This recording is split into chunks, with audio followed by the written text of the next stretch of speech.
Perfect.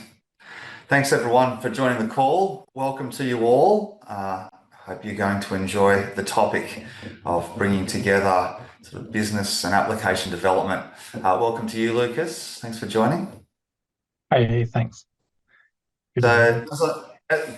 As always, mate, as always, just a quick guide on what we're going to talk about. Today's discussion is about bringing together the business side and the dev side. Like in reality, we're putting a business thinking or putting a business hat on the dev process. We're going to have some questions from some of the business leads within Cloud Kinetics, some of the other country managers like myself, just wanting to know and understand from the depth of knowledge of someone like Lucas with many, many years experience in app dev. And we're going to ask questions like, why do we care and where do we start with API first? Just sort of 10 seconds on myself. I started as a software engineer many years ago, and then I made my way through product management, pre-sales, sales, and channels into leadership roles. But my heart is still an engineer. I spent a long time in sales trying to convince myself I was a salesperson because I'm an engineer at heart, and I know you are too, Lucas. Why don't you give us a little bit about where you've come from? Yeah, sure. Thanks, Heath. My story with engineering started when I was just a wee little kid. I would have been about 9 or 10, and I saw my older brother doing programming in QBasic in high school. And I fell in love, like what you can make these computers do. And I sold my first app in year four. It was for $5. It surely wasn't actually that great for the teacher I sold it to. It just calculated some grades, didn't save anything. But I think that was like the genesis, like someone encouraging a kid to follow a passion, which has turned into a pretty successful and meaningful career. Um, from then, like I've run my own web design company. Which after just being interested, I bought a book on web design and quit my full-time job and ran a web design company for a few years. Um, and then went through the ranks through different engineering roles, eventually becoming a CTO of a small IoT company working with General Motors out of the US, which made me put a bit more of that business hat on, got me into starting an MBA and so on. And then beyond that into consulting, I start to see the same problems over and over. We're going to talk about some of those today. That's great. Thanks, mate. Well, you've passed the dollar test, and as our development lead for Cloud Kinetics, we love having you. And that backstory was a nice little fill-in to share some of the experience that you're going to bring up with us today. And also, you got the memo about the T-shirt. Thanks to JP for our I Love Cloud Kinetics T-shirts. A great design, and pretty much most of us wear them all the time. So let's kick it off, mate. Like, I really want to know, why do we care about an API first approach? Let me throw a few questions back. Have you ever had projects run over deadline? You're not really finished when the dev team are done. Like, how many times have you heard dev done? I know I'm pretty tired of hearing it. It's always like, and you're getting towards that pointy end of the project, and you think you're going to have to throw more resources, or as I like to call them, people, at it. But to do so is expensive and time consuming because it takes them so long to get up to speed. It's pretty hard to integrate with third parties. Like you get your app out the door and suddenly you want to integrate with your accounting platform or third party devs. And you run into the pointy end or the hard end of that project where things don't seem as done as you thought they were. So API First is about leaning into API First, and the other topics we're going to talk about, like doc standards and so on, is about leaning into collaboration and working from a common set across all of your teams to actually achieve delivery, not just development. We want to talk about delivery teams, not dev teams. We'll have concurrent delivery. We'll be able to focus on our compliance all throughout the project rather than thinking about it only at the end. And ideally, we'll actually meet some customer expectations. And I think you mentioned a few of the things there that are going on within the dev or the delivery team that are very much real world business requirements, like meeting deadlines, happy customers, etc. So how should we get started? What's the first thing you would do? I think we often talk about the stakeholder group. You've got people from the business, maybe the sponsor and so on. But rarely do I see where I think that stakeholder group is actually big enough. You want to have potential end users of your product, potential end users of affiliated products. people from your dev team, your infrastructure team, designers, writers, BAs. You want all of those people from the start. You want to set them up as a strong team that work together. So have some kind of formation activities and kickoff activities and so on. And that requires a decent facilitator, someone who knows a little bit of everything, like the broken comb shaped people where they've got some depth in a heap of areas, as opposed to your T-shaped people where they super nerd out on dev. Your facilitator has to have a little bit of everything and really know how to master their tools. So I think we'll talk a little bit later about some of the tools, but we were talking just before the webinar started about online versus in-person meetings. Like when you expand this stakeholder group so wide, it is unlikely that you're ever going to have everyone in the same room. So you need some decent collaboration tools, like something with an infinite whiteboard where you can put up virtual stickies and all that kind of stuff. You need to have decent decision registers, and as you're going through all this ideation, people from all of those teams can chuck out the decisions they need to make, like this kind of infrastructure, reactive or orchestrated, or we'll use this tech pattern or this infrastructure stack and so on. You need to record all those, and that can lead into what's going to become your tech spikes or your design spikes and your iteration through, like, from your designers and your end users about what actually works, like your A/B testing and so on. So what are some of the challenges if you bring in like some of those teams late? If you bring in, I don't know, the mobile app team or the delivery team or the business team. I mean, there's all those are the different stakeholders that you want involved. What are some of the problems you've seen where you bring in those teams later than what would be ideal? With the biggest one I see is the amount of rework it causes. Like if your first deliverable is a web product, and ideally your product is going to be successful. So later on, you're going to want a mobile app. You're going to want to integrate with some third parties that might be able to bring you leads or anything else and the world's moving more towards automation through things like if this then that, Zapier and all that kind of stuff, where you might want to just glue disparate solutions together. If you haven't thought of these things at the start, then when you want to put them in, you're bringing on harder work. You might need to rewrite some of those components or make a V2 of that product that you only just released from the last project, because what you built the first time without that bigger picture thinking doesn't actually fit these requirements that aren't actually that late. They just weren't considered. And so, like all of this thinking applies well for the business side. And even as a dev, where sometimes you might not like some of the rules that come in from the business, because the reality of the business is the customer, the driving deadlines, the budgets, etc. And we've developed more contemporary ways to create products these days. And so what I'm trying to understand is with all that generics, not generic, but the stuff that applies to everything. Explain to me more what API first actually means. So API first, it's a bit of a catchphrase, but I actually think it's more API second.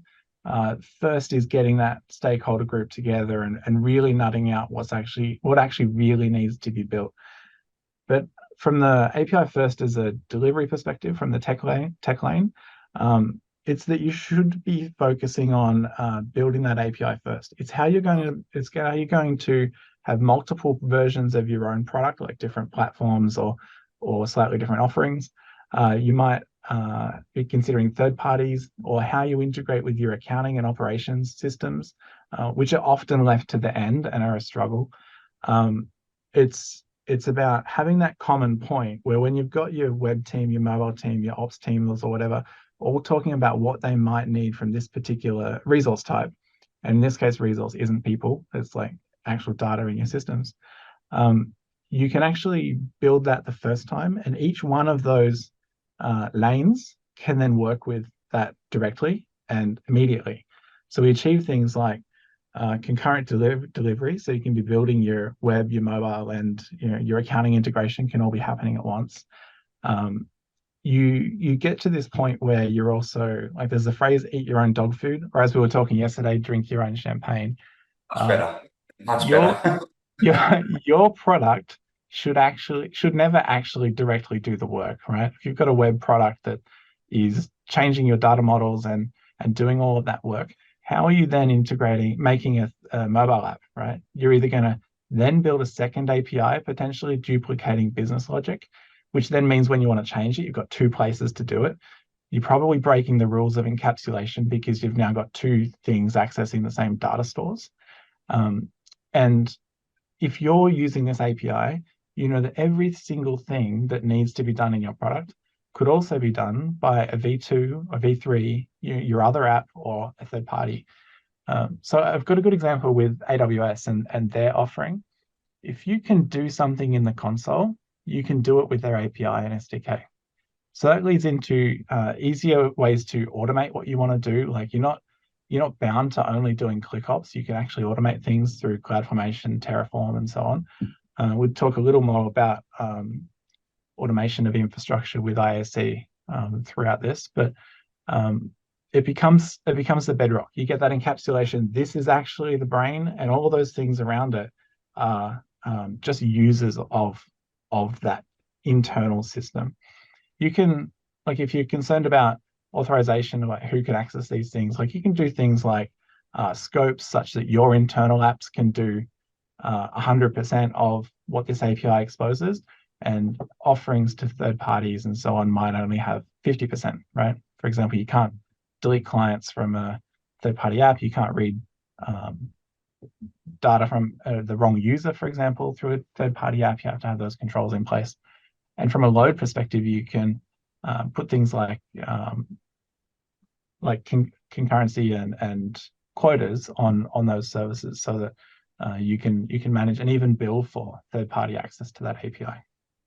Yeah, and something that you said during discussing this process, which was relevant to sort of a job that you had been on, and I could remember a very large project I was on as well that was probably a $10 million project as part of a $50 million contract, and we slipped by millions of dollars because there was one, I mean, this was 25 years ago, so I'm stretching my brain, but there was one party who wasn't invited into the design spec. And so I was living in Sydney. I flew to Melbourne for most of the year because the test centre was delivering a large piece of work for Telstra as a contractor. The test centre was down here, and we got to the end of the project and figured out that some specifications hadn't been put in, and a whole bunch of like 3 months work or 4 months work had to be redone. But it really hit me because you said something the other day, is that when it comes late, it comes hard and expensive. And I was like, right, those are the sort of things that if you're building a project or a product or have a budget or have a timeline, those are the things you don't want to hear. It's become, all of a sudden it's become real hard, or all of a sudden it's become real expensive. Like, tell me where that thinking. Yeah, so exactly what you're saying there, that's 3 months extra rework. Like if you'd have had that design consideration from the start, you'd have factored that in, and maybe your mobile app or your web app wasn't using those extra parameters, but you knew that you'd need it for this late integration. You'd be building that when you built the rest of that feature. But now you've got to go back, and maybe you've got to change data models. You've got to change contracts between the layers. It's a whole lot of rework. It's always different, but it is always hard, and with hard comes that expensive. So Yeah, you want to load all of that up front. yeah, and it's hard anyway, right? Because it's not an easy job in collecting a number of requirements that we've all seen the cartoon that goes from what the customer specified to what the consultant heard to what was delivered. And the beginning is a tree swing, and at the end there's just a tire thrown in the top of a tree. And that path, right? But API first gives us some guidance, right? Because I remember you telling me a bit about this when we were discussing the topic and discussing the validity of making it sort of this webinar. And the pieces that we can bring together are, by helping design the API first, we have pieces that flow out. And so that everyone has a central piece of sort of documentation that allows them to refer to it. And sure, there might be some rework and there might be some changes, but at least it gives you that parallel teams being able to work on things at the same time. But it also sounds a bit like more documentation, right? And no one's a massive fan of documentation until they need it at the end, when it's already had the time invested in the beginning, right? So where do documentation standards fit in? They need to be like a first party deliverable for your project. And as you said, like no nerd likes writing docs, right? But try to bring on a new team member when you have to hold their hand through everything. It's a nightmare. We've had projects where you can't add another team member because the cost to add them exceeds the return time for when they'd start to be valuable. So and that's from a tech docs perspective, but throughout any documentation, how well do you remember something you were working on today or this week compared to something you wrote 6 months ago or you worked on 6 months ago, right? The knowledge falls off, and you might have a rough idea, but it's not great. And the best time to write it is when the iron is hot, when it's fresh in your mind, and you get it out there.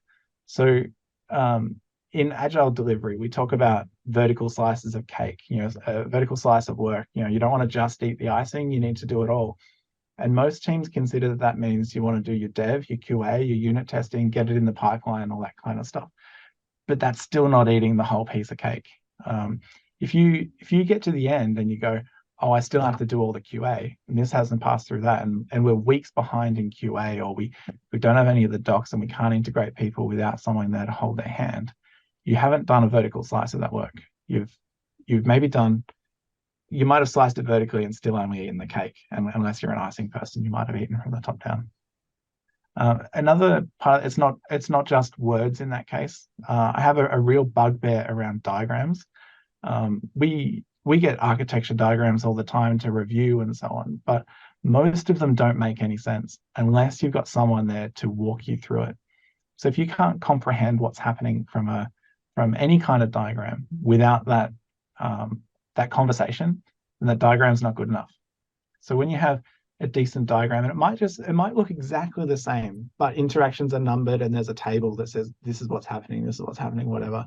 I've seen examples where we would do that, and for each one of those interactions, we'd have a Jira ticket reference. So you could go and look at that Jira ticket and see the details of what actually should happen there, or a wiki link to say, what happens when this information is passing through these links of the architecture. The diagram needs to be digestible. That also comes into team member onboarding or engaging someone else to look at your project. You can't have something that needs your hand to be held. It's not good enough. And that just sort of brings in collaboration, right?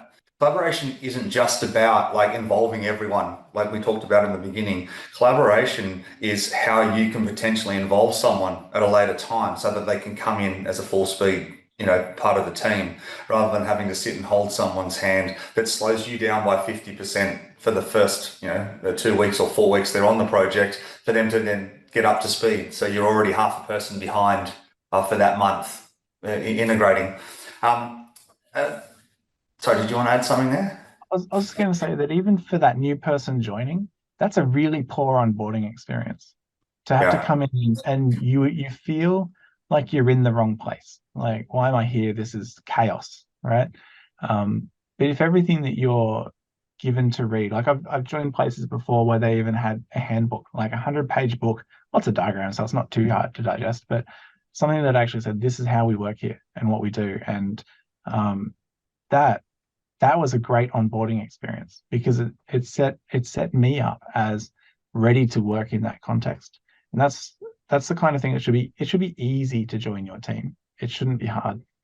Yeah, and something that we've always adopted here from our experience, having been in the teams and the software teams, the dev teams, the consulting teams that we've been in, is, I think you mentioned it before, and I like the fact you mentioned it, is people, not resources, right? If you're aware that extra team members are people, they're not just a resource who clicks in on the side of the puzzle, is the perfect shape and just fits, because we're all different. We have different experiences. We'll have different getting up to speeds. We'll have different prior knowledges of the type of work that you might be doing. And you might be a domain expert, but the specific project is still getting up to speed on that. And that's where you start to think about where you might wear a product lens, right? So if we start thinking about where would a front end engineering team get involved if you were to involve them, because that people versus resource, we want them to be people. We want them to feel like people. We want them to be valued like people. But you're still going to have stages and processes at some point where, all right, now the front end team is involved? Because can they start at the beginning if you think about, API first, or is there still a bit of a delay, and where do they start? It, they need to be at the start, Heath. You might not have that full team formed, right? Because you might be quite early, and like in consulting, you come in on day one, and a lot of the groundwork's already been done. But at least one person from that group should have been present in that ideation phase and the planning phase, because their needs are as important as your accounting team and your ops team and those third parties about what's going to be coming back and forth. Like mobile teams are one thing. Sorry, web teams are one thing. Mobile teams are another, because they might have a quite a high focus on reducing the data required so that they have a speedier performance on mobile networks. So it's right at the beginning, at least a representative from that skill set, because that's where you're going to get the most accurate central melting pot of requirements for that product. Yeah, it's a great point, because if you brought someone in, even for that front end, and you brought them in after a lot of the work had been done, there might be some front end considerations that you've missed.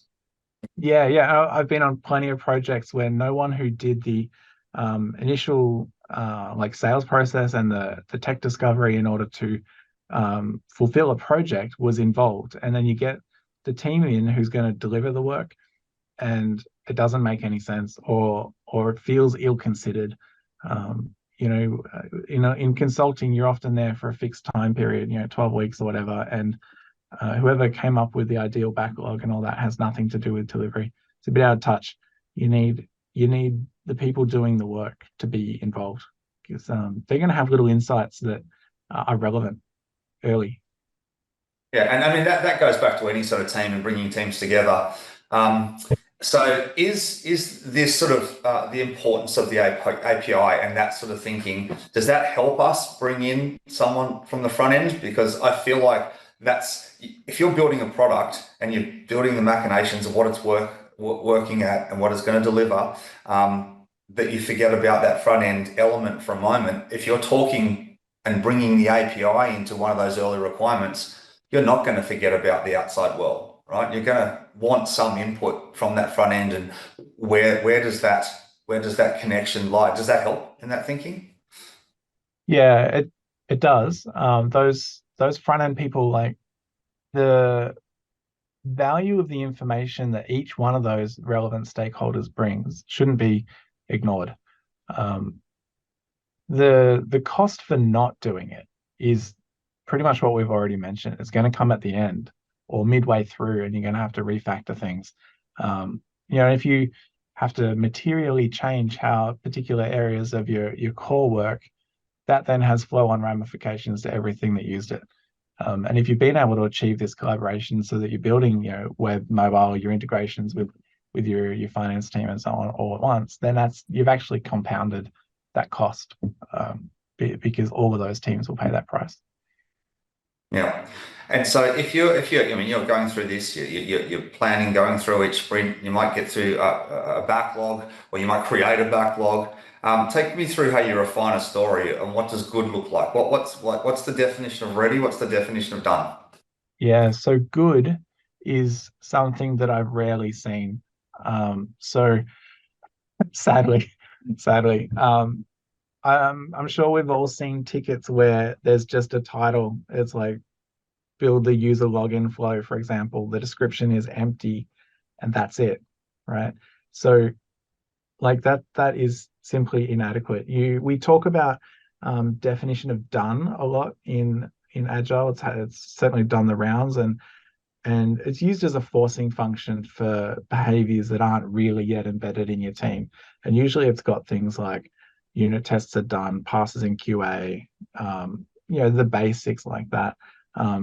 We also need to add in things like, I've created or updated this wiki page, right? I've now got a good write-up on that.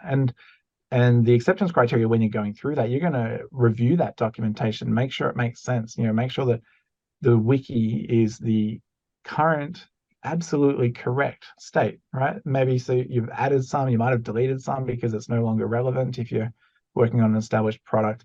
You've curated stuff so that none of the irrelevant stuff exists anymore. That's always a nice thing when you can delete the craft out of your Confluence site. Um, but before that, we also need to talk about the definition of ready, and that is that your team shouldn't pick up a card that just has a title and a terrible description or terrible or no description, right? So I want to see in that ticket that you're referencing this architecture, and your ticket is to make it so that when you hit this API, these three things are going to happen, or you can do this in the UI, and that's going to cascade into these particular things. You want to refer to the architecture diagrams that have been pre-built, and you say you're doing step 4 on that, and the delta is I should see a message in this queue, or I should see this kind of new thing created in a data store. And the tasks, these all become tasks. And when you're quite explicit like that, it removes all that ambiguity. Your delivery team can go, yes, I've done these 6 things as part of this story. Your review team, which might be your product owners, your BAs, maybe potential clients that are alpha and beta testers or people invested, they can all go through and go, oh yeah, I can see that, and it makes sense, right?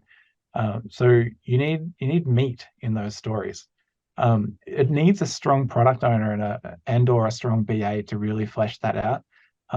Everyone's working together so that what you end up with is actually a finished product, not a dev done product. Like, is that coming across how I how I No, for mean? sure. I think that we get your point, and one of the points that I was going to make is certainly the projects that I've been involved in.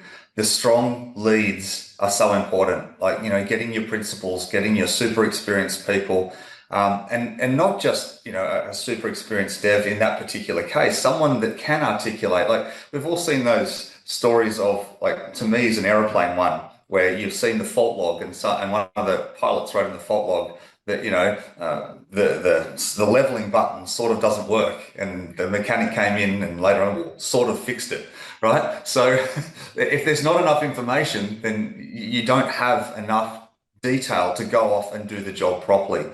So I think knowing that you can get a strong principal and a strong lead who can guide these things, you can do that in multiple different teams, and I think that's something that you've particularly specialized in.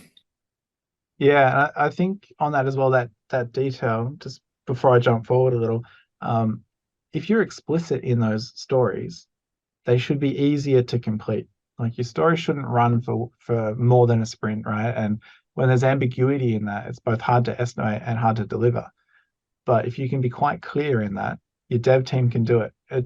I found it's especially important if you're working with outsourced teams where you have less contact, and the ability for them to come back and ask questions, or language barriers can be a problem sometimes. Like, if you can be quite explicit in that, what needs to be done, you'll get a better output.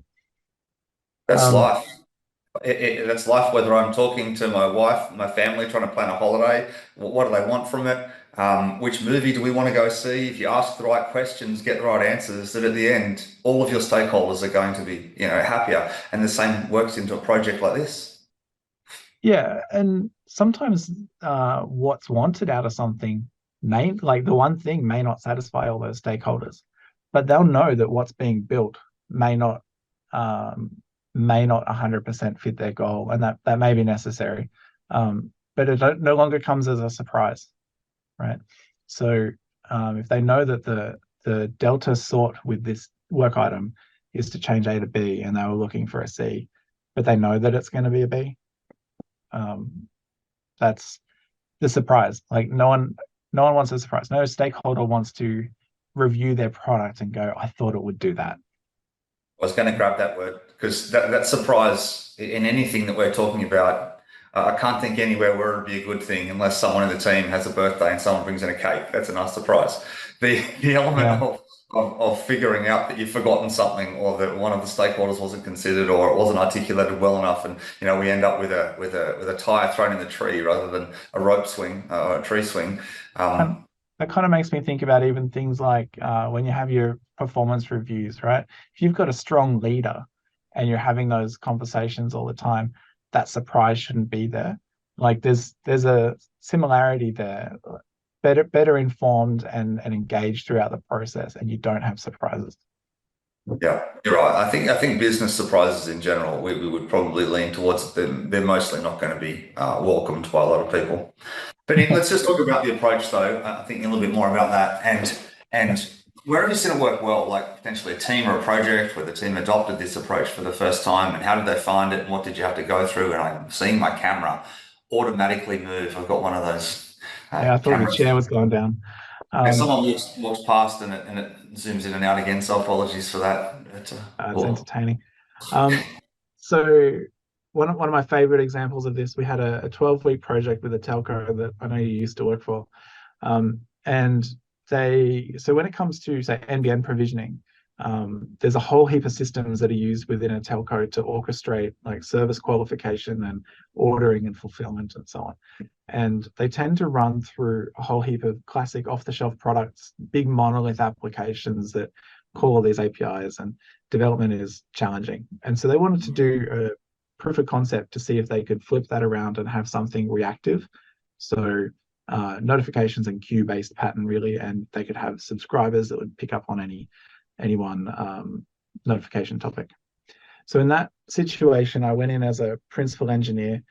We had a subject matter expert from that telco. We had a lead developer and an architect from the incumbent product that they used, which was interesting because our prototype was to eventually displace them. So there was some good dynamics there in that It's team, fun. Yeah. and a delivery team from my company.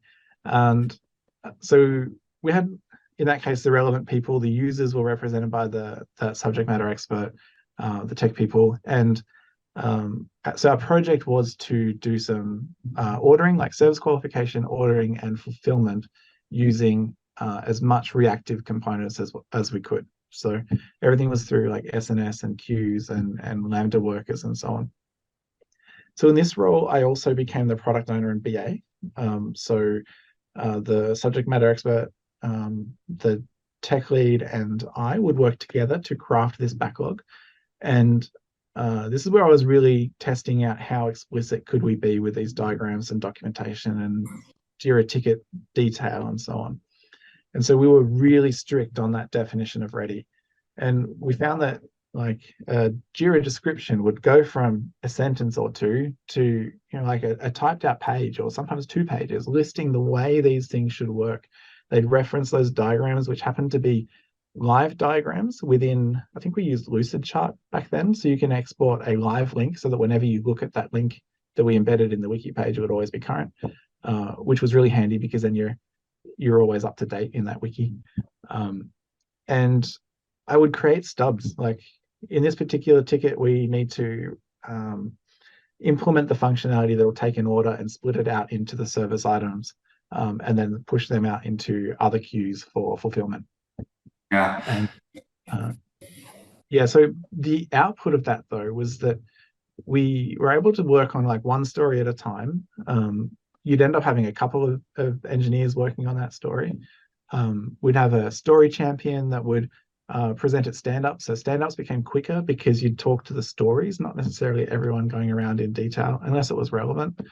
But when those things were done, like all the docs were done, that feature was complete, and we never had to go back to that feature. It always just worked, right? And there'd be 5 or 6 wiki pages because we were talking about updating like things that post to this topic, things that consume it, the work that gets done. They were all completed well. So as that PO and BA, I also did the reviews of all those documentations and the ticket and the work and so on.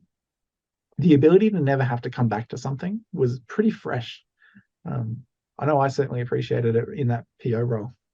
Yeah, that's a really good example. It also makes me think of, and you can correct me if I'm wrong, I'm just going to throw something out here. I know a project that you and JP worked on for a superannuation company here in Australia. And you guys, from what came out, had kind of redesigned the whole thinking of what they were looking for, not what they were looking for. You redesigned the whole process of how what they were looking for would operate.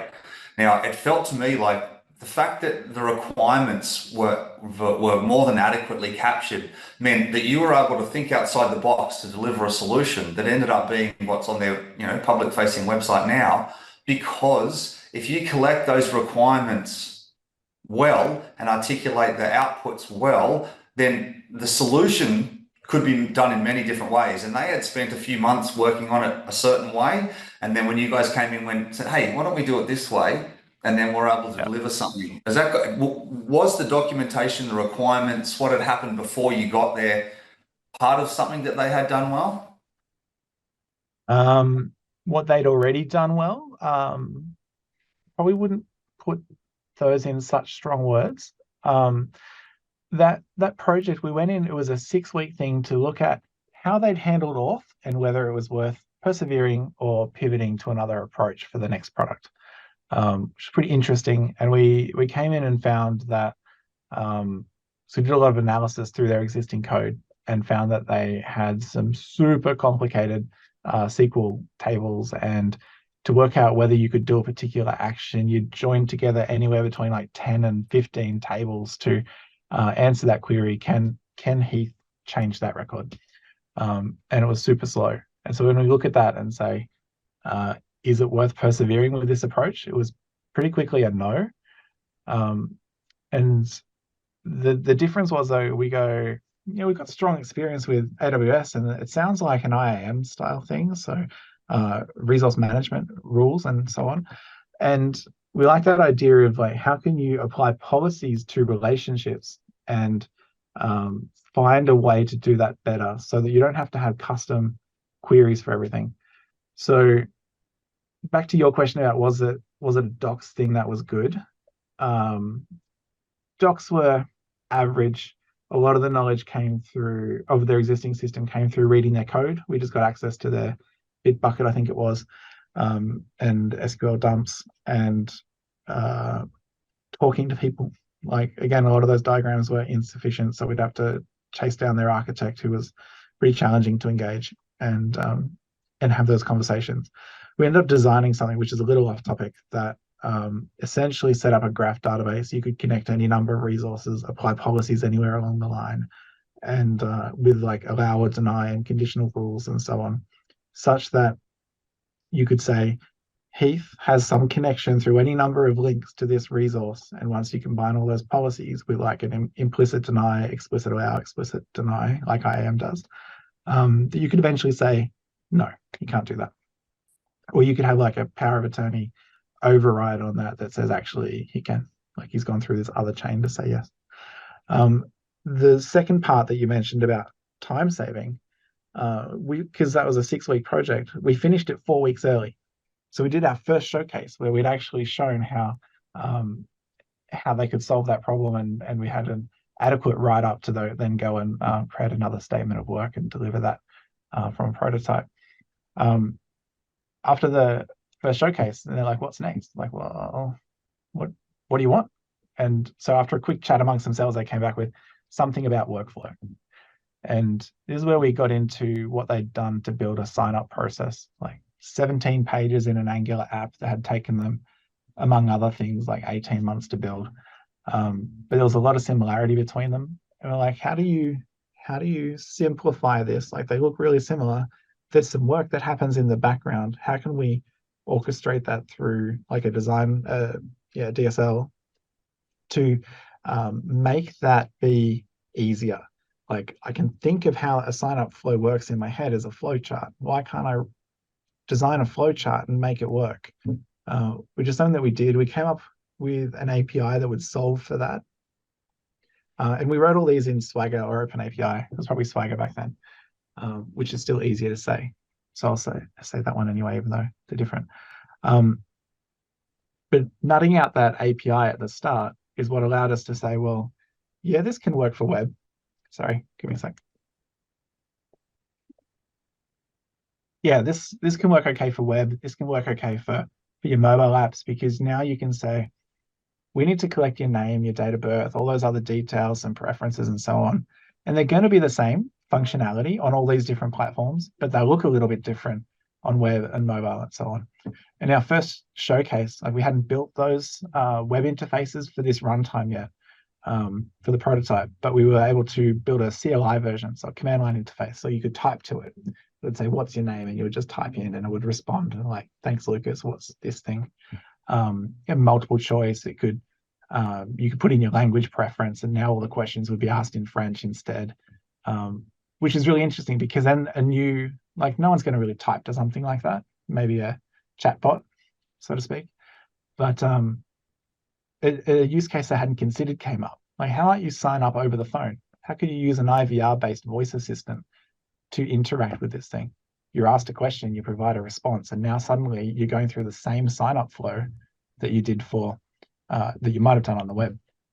So once we came up with this idea that you could make it a workflow and you would have different run times that would run the same workflow, it became really easy. We were able to rewrite that. Sorry, I've been talking a lot and I'm struggling. We were able to rewrite that sign-up process in an afternoon because what was 17 pages was actually only 5 different pages with some data-driven components on them. So that was less about. I think it's a great example. I think it's a great example of putting terrific principles in place, as the two of you are two of the best principals I've ever met. And it's not surprising to me that you went in and finished weeks early and were able to then redesign something else within the same project. Yeah. The what 6 weeks became 2 things. Yeah, exactly. But what we might do is we might start to looking to finish up, and I'm going to ask a couple of the questions that have come through here. Chris has said, what parts of the corporate landscape can Cloud Kinetics envision becoming automated first? Look, I think there's definitely lots of things you can automate these days. There's a lot of orchestration involved in cybersecurity. There's a lot of automation involved in pipelines and infrastructure as code and DevOps. We're working on a tool inside Cloud Kinetics at the moment to automate FinOps recommendations, so we can take actions from recommendations from multiple tools. I'm not sure. There's plenty of places. I think automation is more a philosophy that it can be overlaid into lots of work we do, as opposed to where I would necessarily focus. Infrastructure as a code is one of our focuses for Cloud Kinetics, and the other one is FinOps. So automating those recommendations is also a very subsequent important piece to us. I'd look for the things that you do similarly frequently. So or they should be doing frequently. So vulnerability scanning and remediation, like it's not exactly exciting work, but if you can have something that will automatically patch your dependencies so that you're always on. Talk about pipelines, that FinOps recommendation, like we've got examples where this could be saving companies millions of dollars a year, but it's too time consuming to have a person go and consume those reports from a cost controller or Cloudability and so on, and implement those changes. But like some of the work we're doing there by automating through another automation tool using Terraform, we can actually just have one click approvals. It's almost fully automated. But whenever there's a change to infrastructure, someone needs to be able to say yes, they're confident that's okay. So huge opportunity there, but it's the focus on the things that are repeated, because you need to save yourself for the things that actually require you to do them. Yeah, and even for some of those FinOps recommendations, the automation is in messages to connecting to the people, because in FinOps we know normally a decision has to be made by finance and engineering. Finance can go, great, we can save a bunch of money, and engineering goes, whoa, don't change that or cancel that or move that, because there are other principles around the product or delivery timelines or something that you haven't gotten, so it requires both. But the repeatable actions are, once you have an approval from both sides, something has to then go and be done. So the messaging to create the approvals can all be automated. The manual input, because we still need customers to say, yes, it's okay if you go and do that. We can't be responsible for it. So they say yes to their own engineering and finance decisions, and then we go and make it happen. So I think you're absolutely right. The things that we have to do over and over and over again is exactly where you would start with any automation. That's where the savings are going to be, right? Another question is off the back of what areas of business should companies be spending the most time so they don't get left behind from an automation perspective? I think we've already answered that one. That's the same thing. Here's another question about user authorization in cloud services, and should we automate that? I'm talking non-privileged user, because PAM is a process that is automated now. This should help completely cut out the manual intervention. Look, I think that And there's another question there about multi-factor authentication. So that authorization and authentication piece is definitely something I've had experience in a previous role, and it's a whole topic on its own. I don't think we're really going to go into MFA and authentication today. Can it be automated? I think it's like anything. It's absolutely a process that is repeated many, many, many times over. So it's definitely something we would look at automating. Patch and vulnerability management, still around that, yes. There's certain automations and orchestrations that you can perform. One of my previous companies definitely has a product there. Shout out to Rapid7. I really enjoyed working for them. They've got a great product. I think part of that question was about 100% automation. I think it can be challenging to get to 100, and often an automatic dependency update will break something. Ideally, it doesn't. If you stay within like your minor updates rather than major, I think 100%, it's dreamy, but not necessarily realistic currently. I think it's a terrific point. You pick up on that. Thank you. Because 100% automation means that no one ever sees it. No human being with an active brain. I mean, we've got machine learning. There are certain patterns and processes you can learn. But to know that whole 80-20 rule, it's probably more than that these days when you think about automation, but it's certainly at 90-10. There would be at least 10% where you would want a person to make a decision as opposed to having just a machine learn and create that. Even some of the talks about how ChatGPT these days has started to demonstrate that it's not flawless. So you can ask it a question, it'll give you an answer, but if you go and research that answer, you can find out that sometimes it's just not actually true, because it's designed to come up with an answer.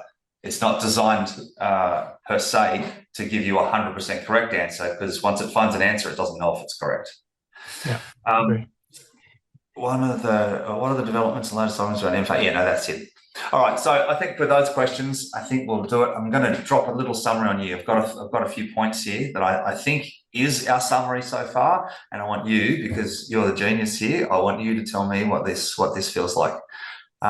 So find your complete relevant stakeholder group, foster engagement and collaboration. Number one. Number two, when building, build from the ground, from your API up. Focus on the common touch points first. And then lastly, respect your documentation and enforce standards while you do that throughout the project, and have detailed acceptance criteria. That's kind of what I just... Yeah, I think you're on the money there, Heath. You're unable to build your core well if you haven't got that stakeholder engagement, the wide group stakeholder engagement, which can be hard. Like, as I mentioned, you need those really solid facilitators to really make it work. And I've probably seen it best work once. We did a project with a sporting body, and the way that facilitator was able to wrangle 50 people around a virtual whiteboard and actually come up with a decent product was mind-blowing. Like, you need strong people in that role.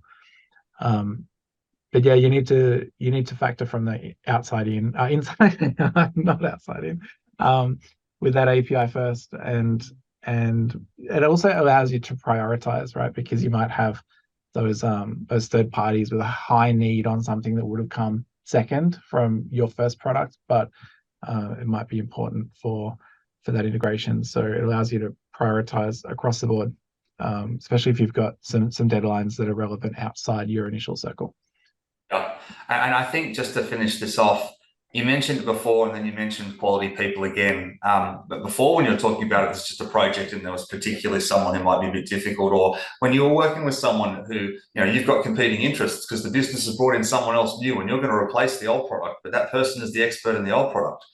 None of this we've talked about dealing with people. There's always going to be a people element. There's always going to be, maybe some butted heads, some disagreements and stuff. And we definitely have talked about the ideal. I think we need to make the point that we know that there's going to be other problems that come from this, but some of the things that you will experience on the people side can be pre-thought and pre-ironed out by having it in writing and in detail, such that argument that is now a subjective opinion. My thing about being in engineering, my biggest thing is that there's lots and lots of smart people, and you find one team does it one way and another team does it another way, and they're both really smart solutions, and it's just a subjective opinion around how you should necessarily approach it.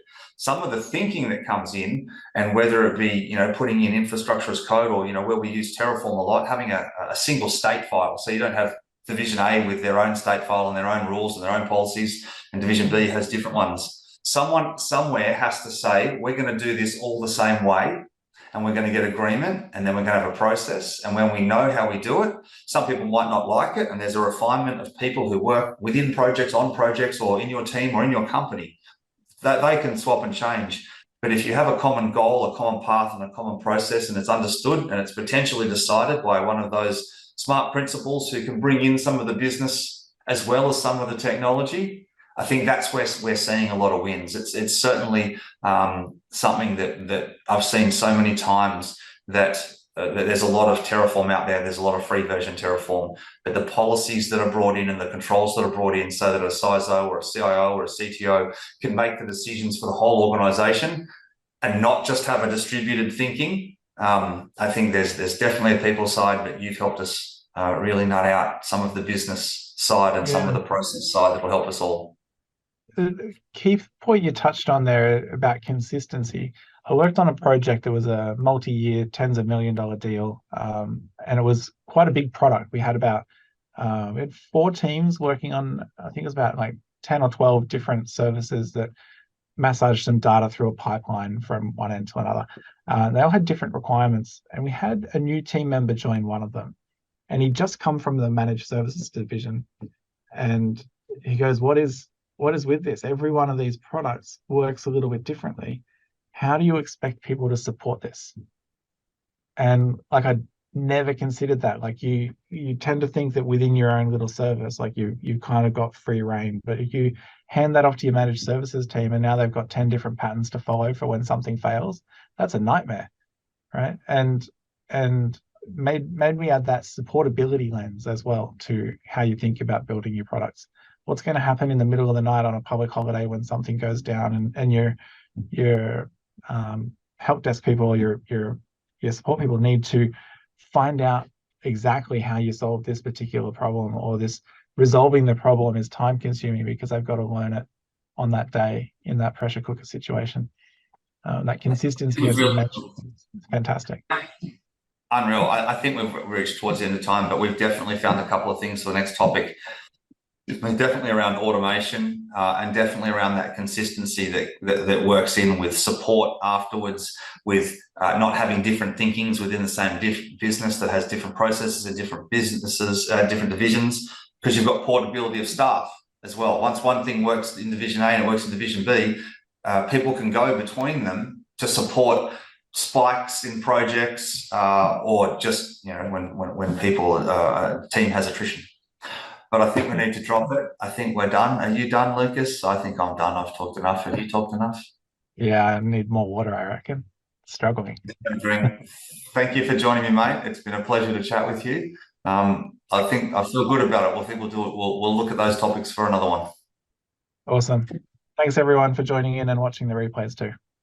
Thanks everyone. Yep. Stay tuned. Cheers.